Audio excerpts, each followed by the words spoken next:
Olá, bem-vindas, bem-vindos a mais um encontro do Clube da Saúde Sistêmica.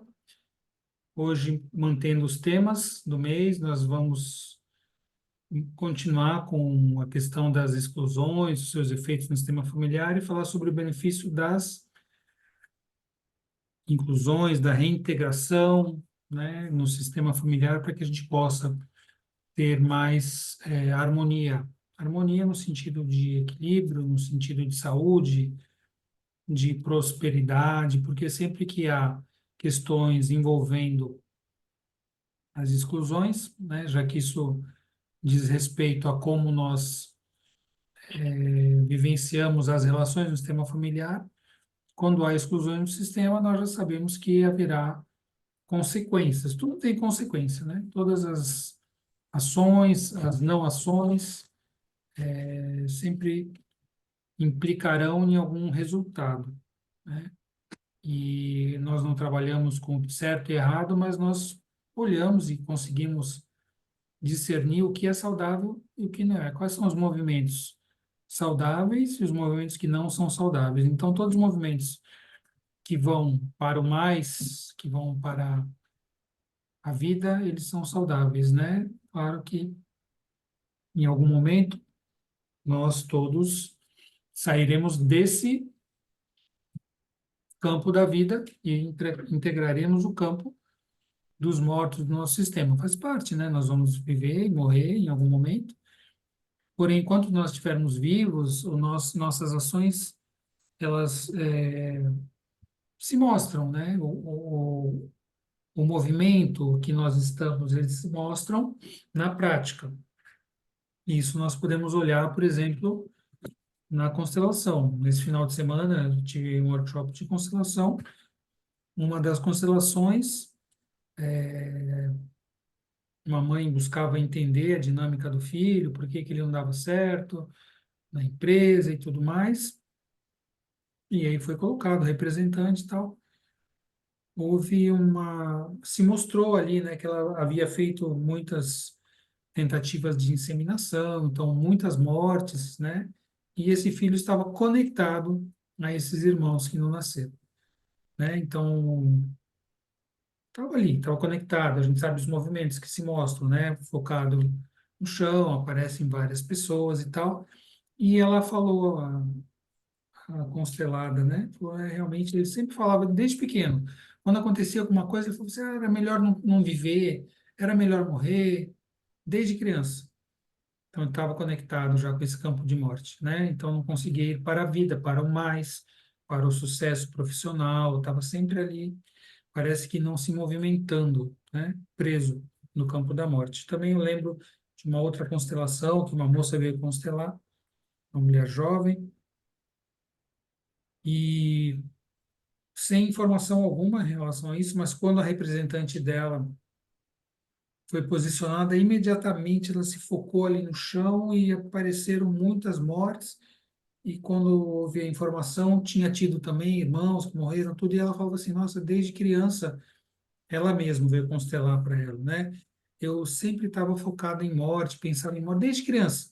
E apareceu tudo ali na constelação. E aí a gente pode olhar para essas dinâmicas que se revelam, né? Que se desocultam, se mostram aparentes, saem daquilo que não se vê para o que se vê. E a partir desse momento, nós podemos fazer a inclusão, reintegrar esses que foram excluídos, porque nesse caso, nesses dois casos que eu exemplifiquei, foram mortes, como é natural ter mortes na família, mas não foram contabilizadas, né? Não foram levadas em consideração, não por mal, por maldade, mas por não conhecimento, por desconhecimento. As pessoas não sabiam que faz parte, né? Que todos fazem parte. Então, hoje eu atendi uma mulher no consultório aqui que veio para tratamento, medicina integrativa, e ela estava falando, não, eu não tenho filhos, né? Aí eu perguntei, mas você teve alguma gestação? Ah, eu tive dois abortos espontâneos. Falei, então você tem dois filhos. Ela falou assim, deixa eu te explicar, porque na visão sistêmica nós incluímos, não podemos excluir e tal, né?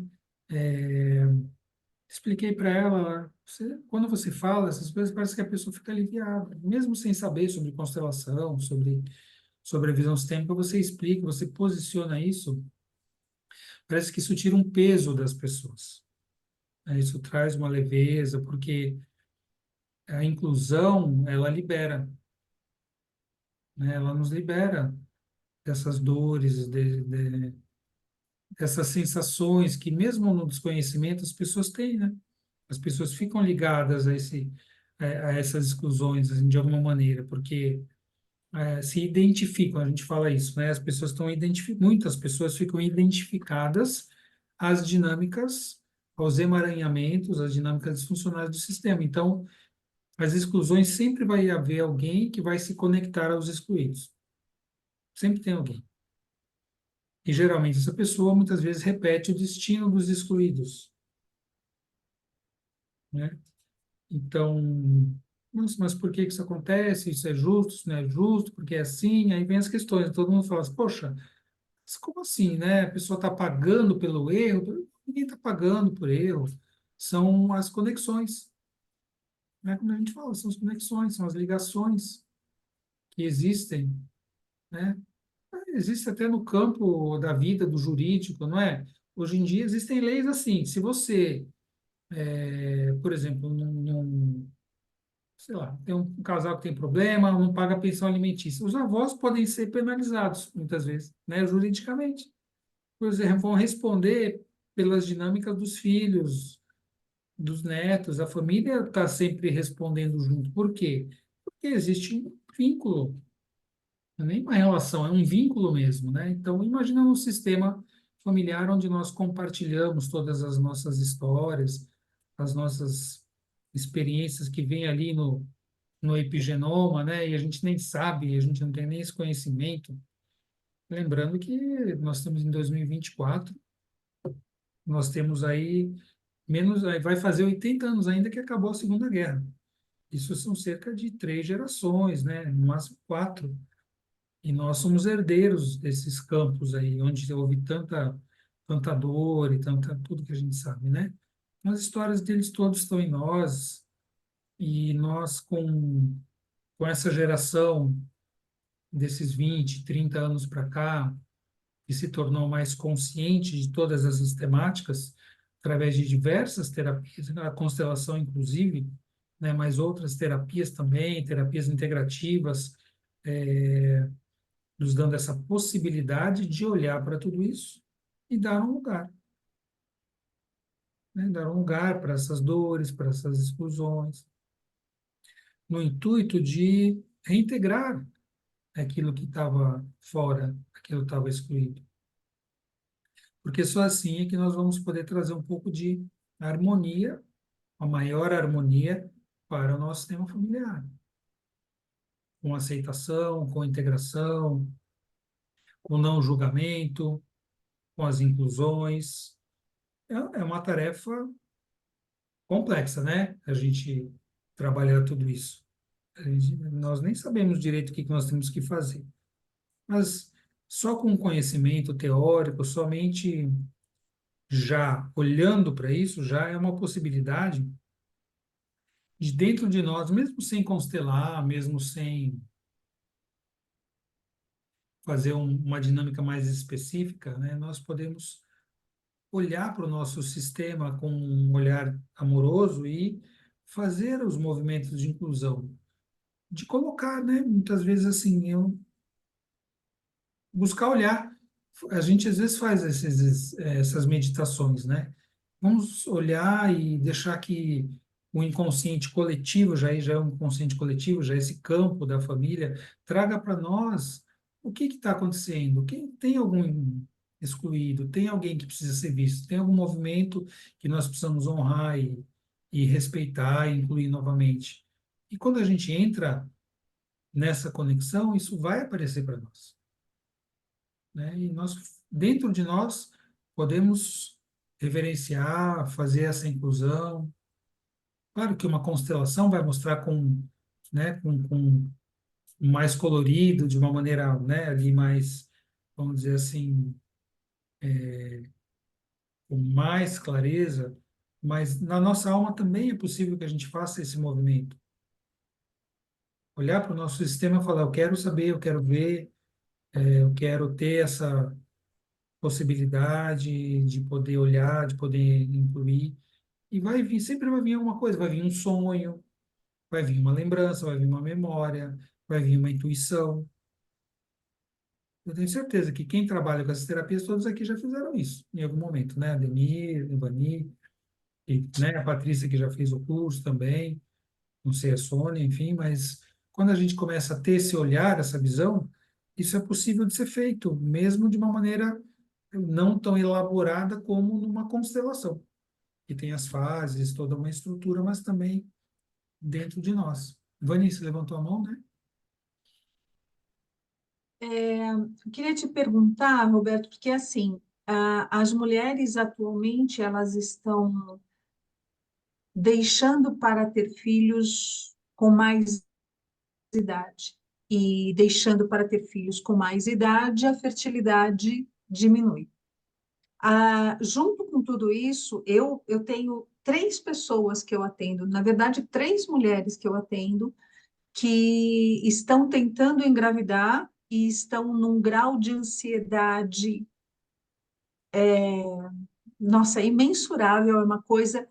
E elas ficam se cobrando, se martirizando, tudo aquilo que você já sabe, e muitas partem para FIV, né? Que é para fertilização in vitro. E a gente também sabe que a fertilização in vitro não só tem uma possibilidade de não dar certo na primeira vez, nem na segunda vez, como tem a possibilidade de se implantar três, e um ou dois não ficarem, se implantar quatro, enfim. O que que eu estou perguntando para você? Você falou, a geração mais nova tem mais clareza, mais informação, as terapias alternativas ou integrativas estão trazendo.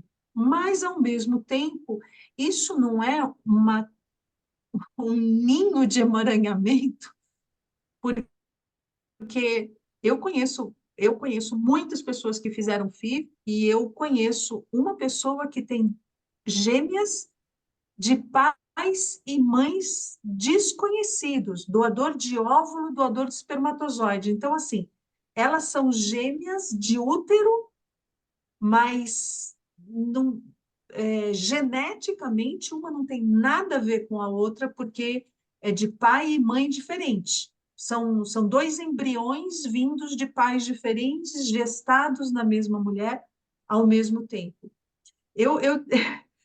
Como diria meu pai, eu arrepia o cabelo da nuca a hora que você imagina o grau de emaranhamento que juntou os sistemas que se entrelaçaram. Como que você vê isso, Roberto? Eu me preocupo profundamente, mas, Sim. enfim. Isso é um dos movimentos, né, que a gente pode olhar do mundo moderno, em que a medicina evoluiu, trouxe essas Uhum, possibilidades, e isso acontece. Foi a constelação que eu dei o exemplo para vocês, que tinha um campo ali de mortes que no campo deitaram sete, e não tinha uhum, todo mundo, porque uhum, foram várias fertilizações, com várias perdas, né, de embriões, e quando fica embrião congelado, e quantas outras possibilidades, não é? uhum, São emaranhamentos possíveis? Sim, são emaranhamentos possíveis.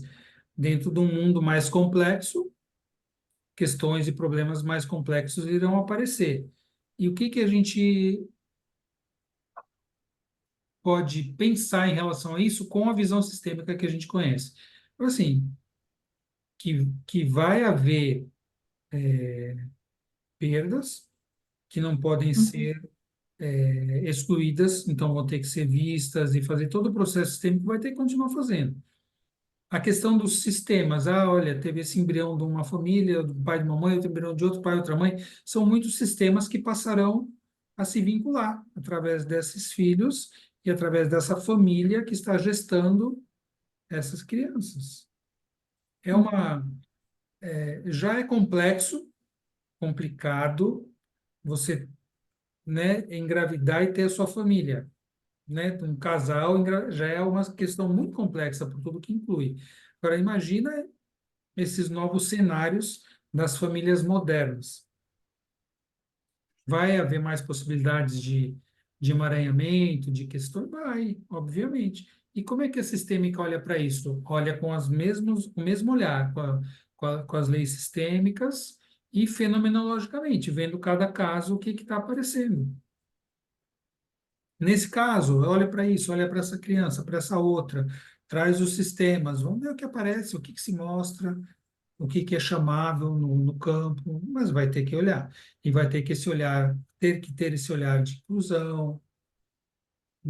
inclusão do quê? Das famílias que não estão ali, mas que deram a vida do lado masculino e feminino, do pai e da mãe, para que essa criança viesse, fosse gestada em outra mãe e viesse para um outro sistema familiar. São questões que a gente não sabe. O Hellinger mesmo falou assim, para essas coisas eu não olho, eu não falo sobre isso. Ele já falou isso muitas vezes, inclusive nesse tipo de tema. Né? Então, é algo a se acompanhar, com um olhar sistêmico e buscando incluir. A gente sabe que é muito difícil. A adoção é um tema muito difícil. A adoção simples, eu digo, né?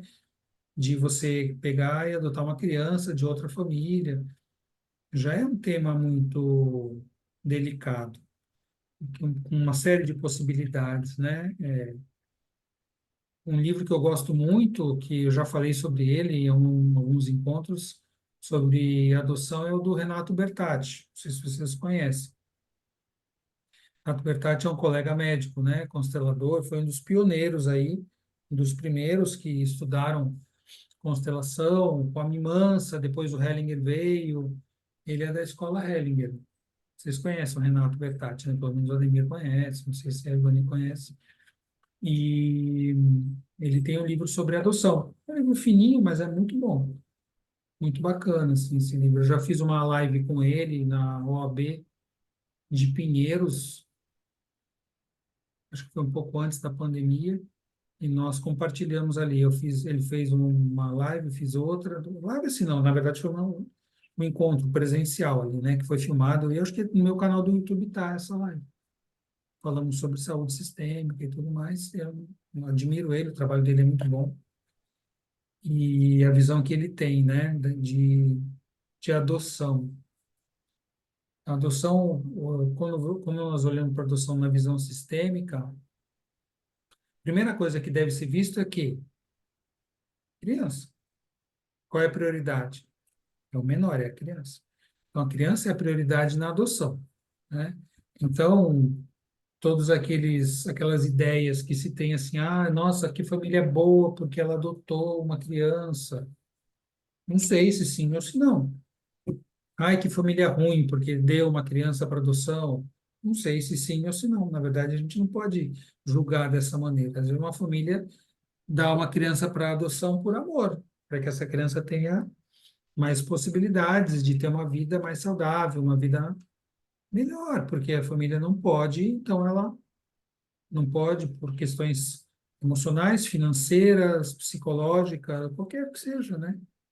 Então, nesse caso, a adoção é um ato de amor saudável, né? O Hellinger fala que se um dos pais não podem ficar com o filho, o ideal seria, ele fala em várias obras isso, seria que alguém da família ficasse, para que a criança continuasse no campo da família. Se algum tio, algum avô pudesse ficar com essa criança, quando possível, é o melhor, é o menos pior, vamos dizer assim, né?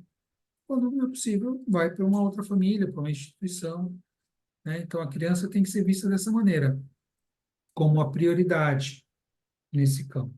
E não se pode excluir a família de origem. Tem famílias que adotam e ainda fazem segredo para a criança, que às vezes é um jovem ou até um adulto e não sabe. Várias pessoas sabem e o adotado não sabe. Quer dizer, não sabe assim, a informação consciente, mas sente que tem coisas estranhas, né? Sempre fica algo fora do lugar quando você esconde algo tão importante como uma questão dessa, como uma adoção, né? E eu estava falando isso, da família que dá para adoção e é por amor, tem família que dá para adoção por total despreparo, tem família que joga no lixo a criança, né? E também a família que adota nem sempre é por motivos nobres, né? Muitas vezes adota para ter um empregado em casa. Conheço casos de pacientes meus que foram adotados e tinham um tratamento totalmente diferenciado. Os filhos legítimos, biológicos, eram tratados de uma maneira, o adotado era tratado como empregado. Então, assim, gente, tem de tudo, né? Não é regra, e adoção é isso, é aquilo. Essa adoção é assim, aquela adoção é assado. Essa família que deu, essa família que adotou, mas sistemicamente, o que é importante é sempre integrar, priorizar a criança, cuidar da criança, integrar a família de origem no sentido assim, ah, tem que fazer reunião, conhecer. Não, não é isso. É incluir no coração, incluir a família biológica no campo, né? No reconhecimento, na gratidão. E assim é que a família que é adotante consegue, a partir disso, ter uma boa solução. Porque, senão, há problemas. Teve um. Aliás, foi até com o Renato mesmo. Uma vez eu fiz um módulo dele de saúde, muitos anos atrás, e teve um caso assim, de adoção. Uma das alunas também, né, uma das participantes do curso, foi constelada ali e ela era psicóloga, é psicóloga jovem, né? E ela trouxe na constelação o tema dela que era o transtorno bipolar. Ela tinha bipolaridade. É uma psicóloga. Ah, mas psicólogo pode ter problema psiquiátrico? Pode, né, gente? Médico pode adoecer também? Pode. Advogado pode ter problema jurídico? Pode também. Né? Então, pode tudo, né? Ser humano pode. E aí ela trouxe a questão da bipolaridade, e aí veio, né, a informação que ela veio adotada. E aí foi fazer a constelação, o Renato conduziu a constelação, eu representei o pai adotivo. Né? Então eu senti assim um grande amor por ela, por essa filha, né? Senti no campo, né? Porém não havia uma permissão, não se conseguia essa conexão do pai, da mãe que adotaram com essa filha, ela não conseguia chegar. E aí o que que apareceu? Apareceu que na família biológica havia uma questões não solucionadas dela com a família biológica e da família que adotou também, né? Então faltou olhar para a família biológica. E quando se posicionou a família biológica, os pais, a mãe dela claramente ali mostrou problemas psiquiátricos graves. Então foi, né, o pai biológico muito triste porque teve que dar essa filha, não conseguiram ficar porque a mãe tinha problemas psiquiátricos. Então isso se mostrou no campo. Nesse caso foi isso. E a partir do momento em que isso foi visto e pôde se, né, ela olhar para essa família biológica, ela reconhecer, ela agradecer, ela honrar, incluir no coração. A partir desse momento, tudo ficou mais leve e aí ela conseguiu, né, agradecer, se despedir dessa família, no sentido assim, vocês estão dentro de mim, não estou mais presa, né? E agora ela pôde se direcionar para a família que adotou. E olha só, bipolaridade, o que que era, né? Bipolaridade é isso, eu não consigo vir aqui, eu não consigo vir aqui, não consigo vir aqui e não consigo vir aqui. Não é isso a bipolaridade? E bipolar todos nós somos, né? Todos nós somos bipolar. O universo é bipolar. Na verdade, são energias complementares e opostas, né? Então, são os dois polos, o yin e o yang, para tudo. Então, a família biológica e a família adotante também eram, né? As polaridades precisavam ser integradas dentro dela. E essa bipolaridade no sentido de doença, era isso que ela vivenciava. Né? Então, a gente olha para essas questões e entende que, inclusive, as doenças, elas aparecem como consequência de exclusões, muitas vezes, né? E eu até separei, apareceu coincidentemente, né? A gente falando disso tudo, a gente vai, mas eu separei aqui num livro do, do Hellinger, Liberados, somos concluídos. Né? Então, nós concluímos só quando conseguimos liberar. E ele fala um trecho sobre reintegração, inclusão, sobre a doença. Então, eu vou ler esse pedaço para vocês, né, que fala a doença, do livro Liberados, Somos Concluídos. Podemos comparar a saúde com a consciência tranquila, né? Deixa eu só aumentar aqui o texto, se eu conseguir. Hum, hum. Liberados somos. Olha, eu apertei o botão de leitura. Não, pera um pouquinho. Achei. Podemos comparar a saúde com a consciência tranquila e com a sensação de inocência. Sentimos-nos inocentes quando não há obstáculos aos nossos vínculos e estamos ligados a todos aqueles a quem queremos estar vinculados. Então, nos sentimos bem e em harmonia com eles. Assim também acontece com a saúde. Sentimos-nos saudáveis quando tudo permanece em harmonia e serve ao todo. De maneira semelhante, podemos comparar a doença com a má consciência e com aquilo que ela quer provocar. Temos má consciência quando não mais estamos em harmonia com aqueles que são importantes para nós, ou seja, quando corremos perigo de ser privados uns dos outros e com essa separação não poder mais nos sustentar mutuamente. Assim, assim como a má consciência, fazendo-nos sofrer, leva-nos a comportamentos que nos reintegram ao grupo, também a doença nos obriga a ter a consideração pela saúde e restabelecê-la. Da mesma maneira que a consciência tranquila, a má consciência, na realidade, não é má, apenas nos faz sentir mal, quer nos reconduzir à saúde. Porém, a doença só atingirá essa meta se realmente nos fizer sofrer. Contudo, uma separação às vezes é inevitável. Crescemos quando nos despedimos. Tornamos-nos perfeitos e completos quando algo alcança sua meta, permanece por lá algum tempo e também por lá chega ao final. Uma doença grave que nos leva à morte nos completa dessa maneira. Então, lhe cedemos espaço até que nos preencha totalmente e olhamos para além de seus limites. Não vemos o que vem depois, mas vamos ao seu encontro. Diluímos-nos naquilo que, já pressentido, nos espera. A doença grave também nos faz cônscios de que, quando somos dependentes de outros, de seus cuidados e assistência, somos dependentes sem que possamos retribuir-lhes, mesmo que assim o queiramos, mas podemos e devemos aceitar com gratidão quando nós mesmos já cuidamos de outros e ficamos disponíveis para outros. Isso diz respeito, em primeiro lugar, aos pais perante os filhos e também a todos aqueles que passaram adiante o que receberam dos pais. Não obstante essa derradeira fragilidade, é como uma volta à dependência primordial. Podemos suportá-la melhor quando aquecemos a um contexto maior, para além das pessoas que nos auxiliam, e nos entregamos às forças que não só nos conduzem e nos sustentam, como também àqueles que cuidam de nós. Assim, a doença derradeira nos conduz à devoção e à humildade e nos prepara para que também possamos olhar para a morte de frente, cheios de confiança e ao Senhor que a comanda. Pesadinho, né? Mas é um olhar, assim, interessante, né? Alguém quer comentar alguma coisa?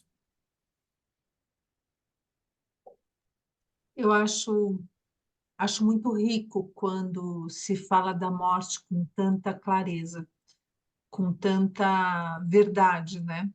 A Patrícia trouxe, antes da gente começar, que um amigo faleceu a semana passada, como a gente tem dificuldade de aceitar o óbvio, né? É incrível. E esse texto ele traz muito isso, né? Que o significado da doença, né? Quando ela nos leva daqui. Muito interessante. Muito interessante. É, é, ontem, já é terça, né? Então foi ontem, num grupo do WhatsApp de do curso que eu fiz de constelação organizacional com Guilherme Tchecarray, né? Fiz um curso e o grupo tem lá, foi em 2017. E temos o grupo, né, no WhatsApp. E aí uma das participantes lá que a gente fez o curso junto, ela pediu uma dica, porque ela vai fazer, facilitar, dar uma aula, uma vivência com alunos do segundo semestre de medicina. E aí ela pediu para o grupo se alguém dava uma ideia para ela de vivências e tal, né? E fui o único, ninguém mais deu, mais de quase 30 pessoas no grupo. E eu falei para ela, olha, faz isso, faz aquilo. Eu dei umas ideias de dinâmicas para ela fazer com os alunos e falei, nossa, mas que legal, né? Já se você poder trabalhar com alunos assim novatinhos, bem novinho, no primeiro ano, né, segundo semestre, primeiro ano de medicina e poder mostrar para eles. E eu falei, faz tal vivência e tal, porque você vai mostrar para eles que existem outras visões também, eles vão integrar isso para a vida deles, né? Porque a visão hegemônica, a visão convencional da medicina, ela é muito mecanicista, organicista. E é importante que assim seja para para esse campo de aprendizado, né? Porque precisa mesmo. A medicina também tem que ser tecnológica. O Martin Heidegger, o criador da Design Analysis, né? Que é uma das correntes de psicologia, a que eu mais gosto, aliás, que se parece muito com a visão da medicina chinesa, com a visão da constelação. Por quê? Porque ela é totalmente fenomenológica, né? A Design Analysis. Quando eu fiz psicologia, foi a matéria que eu mais gostei, foi fenomenologia da ZAI. Nem conhecia sistêmica ainda, né? Eu me formei em 2005. Eu não conhecia ainda a sistêmica, não tinha estudado ainda. Mas a da ZAI Análise me chamou muito a atenção por essa visão fenomenológica, né? Totalmente fenomenológica. E o Martin Heidegger é um dos meus mestres alemães com H, né? Como o Hahnemann da homeopatia, o Hellinger da sistêmica e o Heidegger da fenomenologia da design análise, né? E o Hellinger fala muito do Heidegger em várias obras, no A Cura, em vários outros livros. Um dos pilares da constelação é a fenomenologia, da design análise. Ele cita o Martin Heidegger diversas vezes. Não sei se vocês já viram em alguns momentos. Eu já falei sobre isso também em encontros, né? Então, poder ter essa visão é importante. O Heidegger já falava isso na década de 50, que a visão mecanicista chegou para ficar. Não tem como voltar atrás.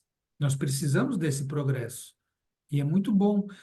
Nós só não podemos nos perder no mecanicismo, perder a visão do todo. Porque que existe e é importante e faz parte da evolução da humanidade, sim, óbvio, né? Com certeza. Mas sem que a gente se perca nisso. Então, o que falei para ela, olha, faça essas vivências e mostre para esses jovens que existem outras possibilidades, né?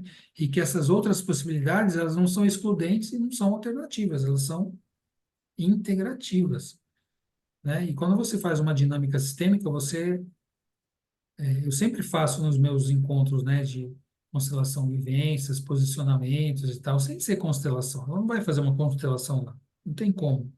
Mas ela fazendo essas dinâmicas, são mini constelações, dinâmicas ocultas principalmente, as pessoas ficam muito impactadas com isso, porque é impressionante o que acontece numa constelação, e mesmo numa pequena vivência, numa pequena dinâmica, quando a gente faz nos grupos e tudo, é algo que chama demais a atenção, né? A pessoa fala, nossa, o que é isso, né? Só que, como é que esse negócio funciona?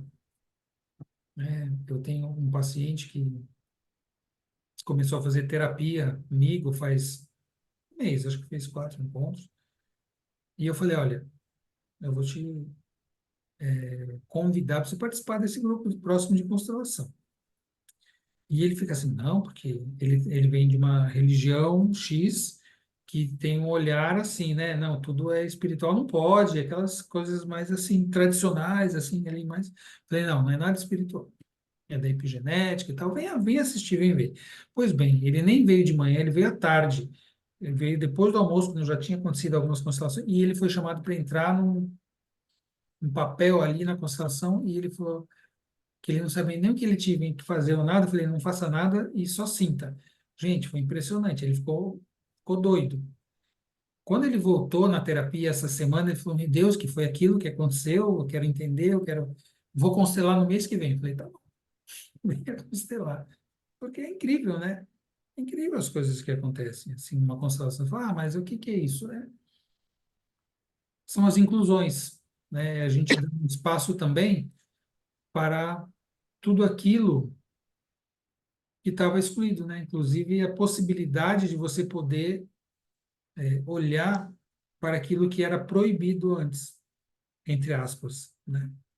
O que não deixa de ser uma exclusão. Porque tudo que nos é proibido é excluído, né? Tudo que é proibido é excluído.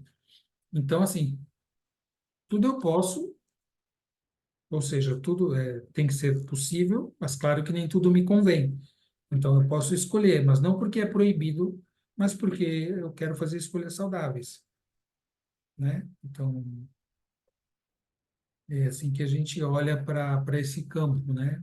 Inclusive, na questão de que nada tem que ser excluído. Ah, mas eu tenho problemas com a minha mãe, com meu pai. A gente está falando de reintegração, não tá? No sentido de inclusão, de não julgamento. Então, o primeiro movimento, e que eu sempre repito, é assim, tem que começar de nós. Nós temos que incluir, nós não podemos excluir. Julgamento é exclusão. Crítica é exclusão. Ai, mas é muito difícil isso, imagina. Como é que eu vou ser assim, tão liberal, tão aceitar tudo? Bom, o ideal é isso, o que é saudável é isso. Que a gente possa aceitar no sentido, e aí fazer a diferenciação, né? O que que é aceitar? É dizer que tudo é lindo, maravilhoso, amém. Se alguém quiser abusar de mim, pode vir, que eu estou aberto, eu aceito tudo. Não tem nada a ver com isso. Aceitar significa reconhecer, né, os outros exatamente como eles são. Dar um lugar, né? Concordar, né? Como a gente sempre fala, com o coração, concordes com o coração, concordo com o seu jeito. Eu concordo que você queira abusar de mim, concordo que você queira, mas não que eu vou deixar. Mãe, pai, qualquer um, não importa. Filho, mulher, marido, companheiro, companheira. Eu concordo que você seja assim, essa pessoa meio psicopata. Não é, não me cabe fazer nada, mas comigo não. Comigo não, violão. Aqui eu tenho limite, né? Então, ah, não, você é horrível, porque você é isso, porque você é aquilo. Então, julgamento e exclusão, né, me torna o quê? Ah, eu sou melhor que você? Então, não nos cabe isso, né? E isso começa no lugar mais sensível no nosso coração. Onde é? Com quem? Com o vizinho e com o outro que mora no outro país? Não. É com quem? Com os pais, né? Começa com nossos pais. Ah, mas com o vizinho é mais fácil. Ah, com certeza, é mais fácil. É mais fácil com qualquer um. Com os pais talvez seja o mais difícil. Concordar com o jeito deles e tal. Depende da relação que teve com eles, né? Das coisas que aconteceram e tudo mais. Porém, é algo tão necessário, a gente sempre fala sobre isso, reflete sobre isso e vê que mesmo nós que falamos, não, nós já estamos fazendo isso, né? O quanto ainda falta. A cada, né? Quando surge alguma coisa, fala, nossa, mas ainda falta, ainda falta. E falta para todo mundo. E faltou para o Hellinger, não é? A gente não, sempre não conta essa história. 91 anos, acho que ele ainda foi ver questões com a mãe e tal. E a gente conta isso para os alunos, a gente conta isso para as pessoas, acredite, como pode? Mas, gente, você acha que não? Você acha que o Freud era totalmente resolvido? O Jung, né? Vai ver, vai ler a biografia deles para você ver como é que eles eram resolvidos. Eles eram humanos, como nós. E o Hellinger fala isso, né? Quando ele fala que a minha mãe é uma mulher comum. E na carta ele fala, mãe, você era uma mulher comum. Assim como meu pai era um homem comum. Fala, ai, que desrespeito falar isso. Gente, mas é o quê? É a Mulher Maravilha e o Clark Kent? Não, são gente comum também. Assim como nós, somos gente comum. Né? Então, deixar esse romantizar. Né? Quando eu fiz o workshop de constelação, que é uma das primeiras coisas que eu falei, que tinha gente que veio pela primeira vez, falou assim, falei assim, olha, vocês estão vindo aqui para serem desiludidos. Aí já, meia dúzia eu já queria levantar e ir embora, né? Lembra, deixa eu explicar, né? O que que é ser desiludido? Você tem que se desiludir. Imagina que eu vou me desiludir. Sim, sair da ilusão. Você quer continuar na ilusão ou você quer sair da ilusão? Você quer viver num mundo de fantasia, de ilusão, de romantizar coisas de uma maneira? Ah, não. Então você tem que se desiludir. Tem que sair da ilusão para o mundo da realidade. Ah, mas o que que é realidade? A realidade é o que se mostra. Como é que você vai lidar com isso? Então, são conceitos assim, eu acho incríveis, né? Eu acho fantástico você poder olhar para o mundo dessa maneira. Poder olhar para tudo isso e trabalhar para cada vez mais tornar todo esse conhecimento que é teórico na vida prática. E não adianta nada, eu sei tudo, mas não faço nada. Eu sei o que eu tenho que comer, não como. Eu sei o que eu tenho que fazer, não faço. Eu sei que eu tenho que fazer exercício, não faço. Eu sei que eu tenho que respeitar, eu não respeito. Eu sei que eu tenho que me cuidar, não me cuido. Eu sei que eu tenho que honrar os pais e não faço. Então, gente, porque existe o que é informação. Informação todo mundo tem. A gente vive na época da informação, na era da informação. O que mais tem é informação, de todas as qualidades. Desde as péssimas até.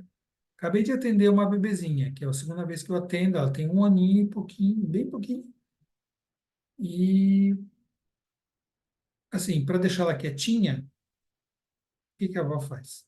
Dá para ela o celuloide, né? Ela ficar vendo vídeos e musiquinhas de celular. Porque eu estava escutando ela lá na recepção com o Baby Shark, não sei das quantas. E a menina, ela vai falar, ai, nossa, olha que lindo. Ela sabe colocar no YouTube, ela sabe colocar não sei aonde, ela sabe escolher tudo. Eu não sei, mas ela sabe. Ah, pois é, né? Muito lindo isso. Bebezinha de um ano já, muito tempo nas redes sociais, em YouTube e tudo mais, para distrair a criança. E eu estava vendo, inclusive hoje, uma colega minha que é médica, ela é minha amiga de infância. Ela é pediatra e ebeatra, médica de adolescentes, né? Eu estudei com ela na escolinha. E na medicina não, ela fez em um lugar, eu fiz em outro, mas eu conheço ela desde 6 anos de idade, ela é uma ótima pediatra, ela tem uma clínica, inclusive, também de vacinas aqui em Santos, e ela compartilhou um vídeo no Instagram, um story dela, e eu fui olhar o vídeo original, né, de um pediatra também, um neuropediatra, já mais de idade e tal, mas, nossa, um cara muito bom, que eu não conhecia, inclusive, né? Você vê que as redes sociais tem coisa boa também, né? Não tem só perda de tempo, tem muita coisa boa. E ele estava contando que ele participou de um fórum, né, sobre a criança, do mundo de hoje, com as redes sociais e tal, que os jovens hoje, eles são 40%, eu achei pouco, menos letrados do que os jovens da década de 50, 60. 40 a 50% menos letrados. Por quê? Porque não leem. Se você não lê, você não consegue ser letrado. Você não tem vocabulário. Ser menos letrado é ter menos vocabulário. Gente, os jovens, meu filho só fala, ó, tem que coisar aquilo ali. Falou, Gabriel, coisar o quê? O que que é coisar? Me explica, eu não sei o que é. Tudo é coisar, é um verbo genérico. Vamos coisar. Mas coisar, gente, eu nunca ouvi. É um verbo que eles inventaram e eles põem para tudo. Coisar, tá coisável, essa coisa. Então, olha, e a gente sempre estimula ele a ler, e a gente obrigava ele a ler, até o ponto que não deu mais para obrigar, né? Eles não querem, eles querem ver vídeo, ele ainda vê muito vídeo de palestra no YouTube, mas lê mesmo muito pouco, né? E esse pediatra falando que os jovens excluíram a leitura, e não leem mais. Então, eles têm vocabulário. Sabe qual é o problema? Vários, né? Mas um dos problemas é que o mundo hoje, o que que se mostra hoje, o que está crescendo demais na internet, mas a inteligência artificial, que é uma coisa bem usada, maravilhosa, né? Como tudo. É uma tecnologia nova que tem um potencial, assim, de mudar a humanidade em pouco tempo. Agora, a inteligência artificial, ela requer comandos precisos. Se você chegar para a inteligência artificial e falar assim, eu quero que você coise essa coisa naquela coisa outra, o que que a inteligência artificial vai te fazer? Nada. Você tem que ser detalhista. Você tem que dar informações, palavras precisas, comandos, assim como já é com a tecnologia, com a informática, não é? Se você digitar coisas erradas, o computador não faz. Se você errar uma palavra, não faz. A inteligência artificial, isso fica exponencialmente maior. Então, quem tem vocabulário vai se sobressair. Por isso que ele falou, na inteligência artificial, quem está indo bem são os mais velhos, melhor do que os mais novinhos. Porque os mais novos não têm vocabulário, não tem como acessar isso. E essa é dos problemas e consequências do mundo onde, desde criança, está todo mundo ali procurando informações e vídeos rápidos com imagens e sons viciantes. TikTok, Instagram, coisas assim, rápidas e curtas. E vai de um para outro, e de um para outro. E quando você vê, você passou horas vendo um monte de bobagem com estímulos visuais e auditivos, e a pessoa vazia, né? Porque aquilo ali acrescentou o quê para ela? Talvez algumas risadas, alguma coisa assim. Então, a gente vai ter que trabalhar muito, né? Esses jovens vão ter que incluir muita coisa na vida deles, porque isso também é uma exclusão, né? A gente cresce em tecnologia, tem novos recursos, então a gente deve incluir isso, mas não excluir o que foi bom do que passou, né? Então, vamos jogar fora os livros. Tá aqui livro não presta, puf, joga fora. Não, livro também é muito importante, né? Eu não consigo deixar de ver sem livro. Graças a Deus, eu sou de uma época, quando eu chegava da escola, da escola primária, primeiro grau, eu e minha irmã tomava banho, comia e tal e tal. Depois à tarde, o que que a gente ia fazer? Ler toda a enciclopédia Monteiro Lobato. Nossa, lia muito, muito, muito, muito, muito, li muita coisa. Então, graças a Deus, vivi nessa época. Provavelmente, se eu fosse dessa época de hoje, também cairia no mesmo problema dos jovens estão caindo, né? Enfim, eu queria ler um texto aqui também,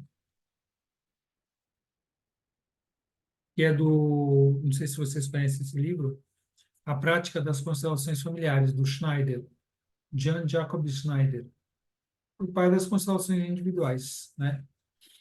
E quando eu fui ver, pegar esse livro para você, olha a mensagem de quem é? Da minha amiga.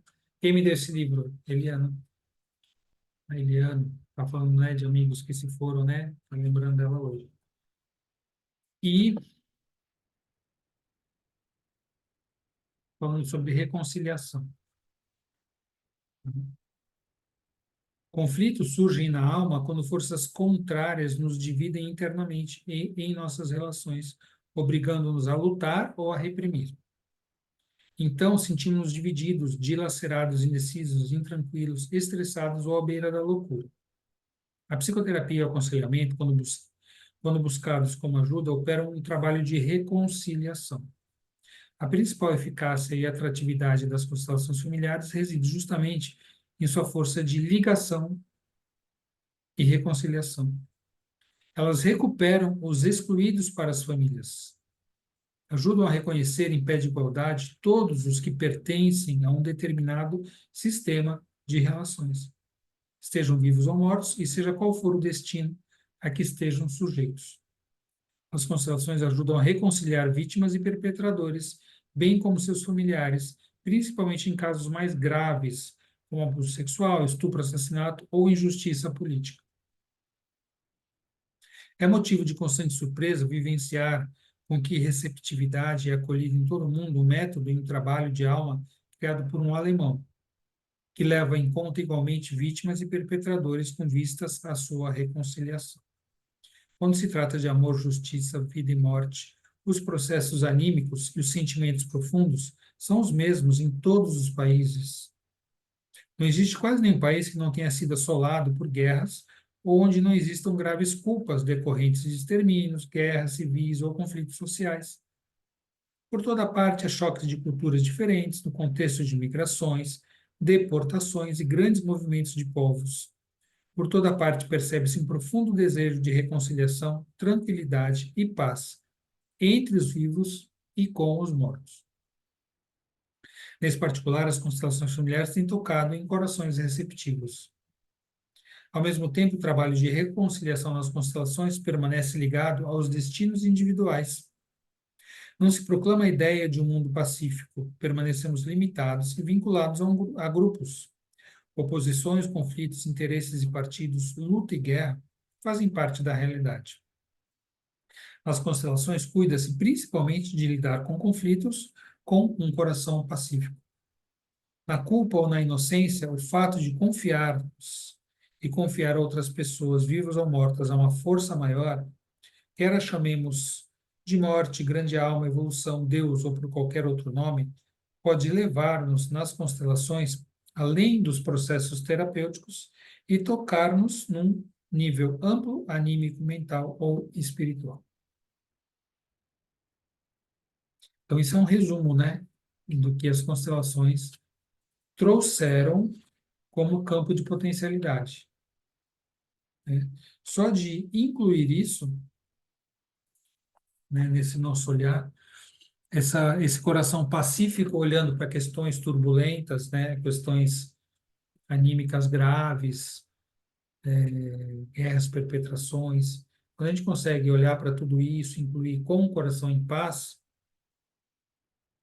esse movimento traz a reconciliação, traz a reintegração, traz a inclusão, traz a paz, né? Eu acho que é o que o mundo mais precisa hoje. Se houver paz, ou quando houver paz, não vou falar se houvesse, mas quando houver paz, quando nós estivermos mais conscientes e conseguirmos, de alguma maneira, trabalhar isso, imagina, né? Um mundo em que há paz, que não há mais guerra, que não há mais conflito, onde os povos se aceitam entre si, mesmo que não seja ainda um povo só, Gaia, né? Não, nós somos de Gaia, todo mundo. Não existe, isso ainda não vai existir tão cedo. Mas em que não haja guerra, tudo bem, tem países, tem continentes, tal, mas em paz, né? Sem desejo de dominação, de guerra, de poder, de conflito, né? Se isso acontecer, quando isso acontecer, não, se não, né? Quando isso acontecer, e nós não vamos estar aqui para ver, provavelmente, né? Mas quando isso acontecer, todo o poder da tecnologia, poder econômico, né? O poder do trabalho, vai estar focado no progresso, no mais. Imagina o salto quântico que esse planeta vai dar. A gente vai passar por um outro modelo, para um outro momento, né? De evolução. Porque se for olhar, nós ainda basicamente somos quase iguais aos homens das pedras, né, da caverna, que briga com outras tribos, né, para ver quem que vai ficar com isso, com aquilo, e etc. Só que com muito mais tecnologia, a gente faz isso hoje, né? Então, esse era o olhar de hoje para reintegração, para inclusão, para trabalhar essas questões que nos assolam, né, de exclusões nas famílias e tudo mais. Acho que alguns, né, houve essa possibilidade de a gente trazer vários exemplos, vários olhares para tudo isso, sempre é uma possibilidade de ampliar a consciência. Para mim, até para mim, que releio essas coisas, que vejo, que trago, falo, nossa, eu já vi isso, mas hoje me deu um cliquezinho novo aqui, uma nova ideia, uma nova possibilidade sobre isso. Não sei vocês, né? Espero que sim. Enfim, né? Alguém quer fazer algum comentário, quer trazer algo? Não? Então, tá bem, vamos ficar com essas reflexões. Vamos tirar a nossa fotinho, colocar aqui os nossos corações. Olha, o seu flutuou vários corações, Ivani. Como é que você fez isso? Eu fiz uma atualização aqui no. E agora ele tem várias. Foi errado. Não, foi ótimo. Poxa, aparecendo tantos corações assim, ficou bonito. Espera que o meu já sumiu. Vamos de novo lá. Vamos fazer o print, dar o tchauzinho.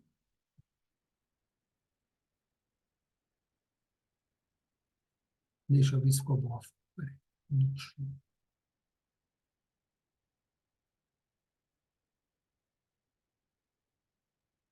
Acho que a Sônia saiu de lado. Não, para mim ficou boa. Para mim não saiu de lado, não. Então, vamos dar uns minutinhos, a gente volta para o nosso momento meditação sistêmica. Todo mundo vai ficar?